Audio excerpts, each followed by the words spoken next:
آج کی اسٹوری جنہوں نے ہم سے شیئر کی ہے، ابھی وہ دبئی میں رہ رہے ہیں، لیکن ان کا تعلق پاکستان سے ہے۔ فیصل کا کہنا ہے کہ وہ ایک مڈل کلاس فیملی سے تعلق رکھتا ہے۔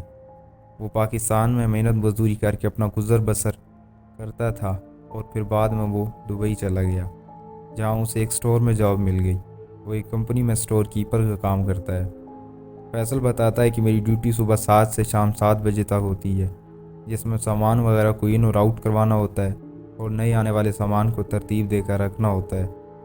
سامان میں کھانے وغیرہ کی اشیاء کو لایا جاتا ہے، جس میں چاکلیٹ، بسکٹ اور ٹافیاں وغیرہ کے پیکٹس ہوتے ہیں، جو گتے کے بڑے بڑے ڈبوں میں بند ہوتے ہیں، اور پھر ان کا 1 درجن والا بڑا بنڈل بنایا ہوتا ہے، جس کو ٹرالی کے ذریعے ایک جگہ سے دوسری جگہ شفٹ کیا جاتا ہے۔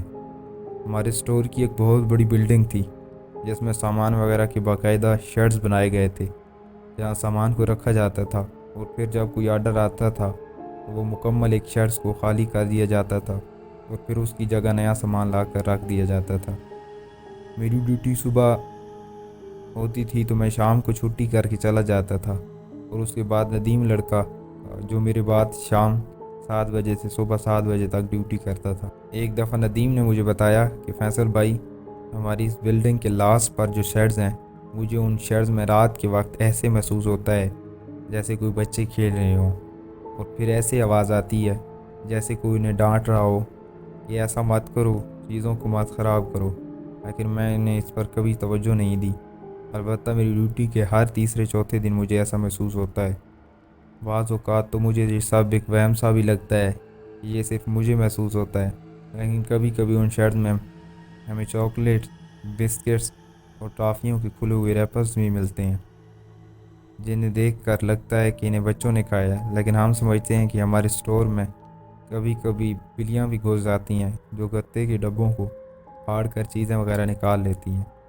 جب ندیم نے مجھے یہ بات بتائی تو مجھے کافی تجسس ہوا کہ ایسا ہے بھی صحیح کہ واقعی یہ ندیم کا وہم ہے۔ میں ندیم سے کہتا ہوں کہ کبھی میں رات کے وقت آپ کے ساتھ رک کر یہ سب کچھ جو تم بتاتے ہو اس کو خود دیکھوں گا۔ خدا کی کرنی ایسی ہوئی کہ ندیم کو بخار ہو گیا اور وہ ہسپتال میں ایڈمٹ ہو گیا، تو اس کی جگہ 2-3 دن مجھے ڈبل ڈیوٹی دینی پڑی۔ پہلی رات تو ندیم کی بات مجھے بالکل یاد نہیں آئی کہ بلڈنگ کے لاسٹ شہر میں بچوں کے کھیلنے کی آوازیں آتی ہیں، اور پھر ایسے محسوس ہوتا ہے جیسے کوئی انہیں ڈانٹ رہا ہو۔ اب دوسری رات تھی اور میں ندیم کی جگہ ڈیوٹی کر رہا تھا، تو واقعی مجھے بلڈنگ کے لاسٹ والے شیڈ سے بچوں کی کھیلنے کی آواز آئی۔ کافی دیر جب میں ان آوازوں کو غور سے سنتا رہا، پھر مجھے ایک بھاری آواز محسوس ہوئی، جیسے کوئی بچوں کو کہہ رہا ہو یہ چیزوں کو نقصان مت پہنچاؤ، چپ کر جاؤ، آرام سے بیٹھو۔ میں تھوڑا خوف زدہ ہوا، لیکن پھر بھی ہمت کر کے بلڈنگ کے اس لاسٹ والے شہر میں دیکھنے کے لیے چلا گیا۔ جب میں اس شہر کے قریب پہنچا تو آواز آنا بند ہو گئی۔ پھر جب میں نے لاسٹ والے شہر میں پہنچا اور اس کے دروازے سے جھانک کر اندر دیکھا، تو مجھے وہاں کچھ ہی سیکنڈز کے لیے 4 بچے جن کے جسم پر بال ہی بال تھے، اور ان کے ساتھ ایک عجیب ڈراؤنی شکل والا بزرگ نظر آیا، اور پھر وہ دھواں بن کر وہاں سے غائب ہو گئے۔ جب میں نے اس شیڈز کے اندر جا کر دیکھا تو وہاں چاکلیٹ کا ایک ڈبہ کھلا ہوا تھا، جس میں سے صرف 4 چاکلیٹ نکالی گئی تھی۔ یہ سب دیکھنے کے بعد میں واپس آ کر اپنی جگہ پر بیٹھ گیا اور سوچنے لگا کہ واقعی ندیم نے مجھے سچ بتایا تھا۔ آخر وہ کون سی مخلوق تھی؟ ندیم کو ڈاکٹروں نے مزید آرام کا مشورہ دیا، اور میں اسی طرح ندیم کی جگہ پر ڈیوٹی کرتا رہا۔ اور پھر کوئی 4-5 دنوں بعد جب میں رات کے وقت ڈیوٹی کر رہا تھا، سٹور کے باہر سے ایک بچہ رات کے وقت دوڑتا ہوا میرے پاس آیا اور مجھے کہتا ہے میرے والد صاحب کے لیے مجھے ایک گلاس پانی دو، وہ وہاں بیٹھے ہیں اور بیمار ہیں۔ میں سمجھا کہ باہر کہیں بیٹھے ہوں گے، تو میں نے اسے پانی کا ایک گلاس دے دیا اور میں اپنے موبائل میں مصروف ہو گیا۔ پھر مجھے محسوس ہوا کہ وہ بچہ باہر جانے کی بجائے بلڈنگ کے شیڈز میں چلا گیا ہے۔ جب میں نے اٹھ کر پیچھے ان شیڈز کی طرف دیکھا تو وہ بچہ انہی لاسٹ والے شیڈز کی طرف دوڑتا ہوا جا رہا تھا، اور پھر وہ اسی لاسٹ والے شیڈ میں چلا گیا۔ آپ کی بار میری ہمت نہ ہوئی کہ میں اس شیڈ میں جا کر دیکھوں۔ میں بہت زیادہ خوفزدہ ہو گیا تھا، واپس اپنی جگہ پر جا کر بیٹھ گیا۔ اور پھر جب میں نے صبح وہاں جا کر دیکھا تو گلاس اسی لاسٹ والے شیڈ میں پڑا ہوا تھا۔ میں گلاس کو اٹھا لایا اور اسے دھو کر واپس اپنی جگہ پر رکھ دیا۔ نظیم کو ڈاکٹروں نے مزید آرام کا مشورہ دیا تھا اور ابھی اسے کوئی 20 دن ہو گئے تھے۔ کمپنی والوں نے ایک نیا بندہ بھی ندیم کی جگہ ڈیوٹی پر رکھ دیا تھا۔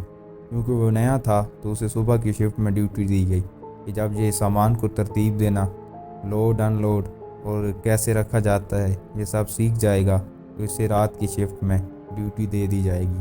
ابھی مجھے کوئی 20 دن ہو گئے تھے اور میں رات کی ڈیوٹی کر رہا تھا کہ پھر ایک دفعہ آدھی رات کے وقت وہی بچہ مجھ سے پانی مانگنے دوبارہ آیا۔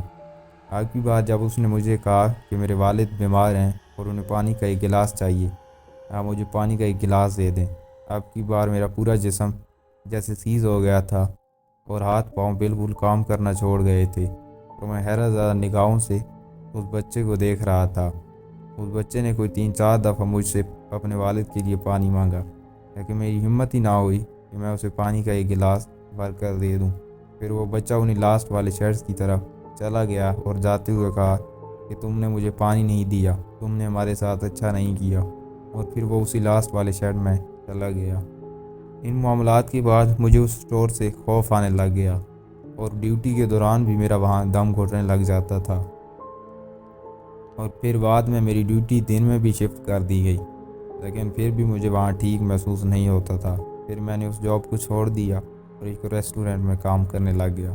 اس کے بعد سے مجھے وہاں پھر ایسی کوئی مخلوق نظر نہیں آئی۔ لیکن جب میں ایک دفعہ پاکستان واپس آیا اور پاکستان میں ٹرین سے سفر کر رہا تھا تو مجھے ٹرین میں وہ بچہ نظر آیا جس نے اپنے ہاتھ میں وہی گلاس اٹھایا ہوا تھا، اور وہ میرے والی بوگی میں شور مچا کر کہہ رہا تھا کہ کسی نے پانی پینا ہے، کسی نے پانی پینا ہے۔ لیکن مجھے ایسا محسوس ہوتا تھا کہ اس بوگی میں صرف میں ہی اس کی آواز سن پا رہا تھا، باقی سب مسافر تو اس کی طرف دیکھ ہی نہیں رہے تھے یا وہ انہیں نظر ہی نہیں آ رہا تھا۔ پھر وہ بچہ میرے پاس آیا اور کہنے لگا کہ تم نے ہمیں پانی نہیں پلایا تھا اور یہ تم نے ہمارے ساتھ اچھا نہیں کیا تھا، اور پھر وہ بوگی میں آگے کی طرف چلا گیا اور مجھے ایسے لگا جیسے وہ چلتی ٹرین سے اتر گیا ہو۔ اس کے بعد آج دن تک میرے ساتھ پھر ایسا کوئی واقعہ پیش نہیں آیا، یا اس کے بعد میں نے کبھی اس بچے کو کہیں نہیں دیکھا، اور اب تو میں پاکستان سے دوبارہ دبئی واپس آ گیا ہوں۔ یہ تھی میری ایک سٹوری جو میں نے آپ سے شیئر کی۔ امید ہے آپ اسے ضرور اپنے پروگرام میں شامل کریں گے۔ دوستو، اس طرح کی مزید ہارر سٹوریز دیکھنے کے لیے ہمارے YouTube channel horror stories with Hafeez کو سبسکرائب کریں۔ Thank you.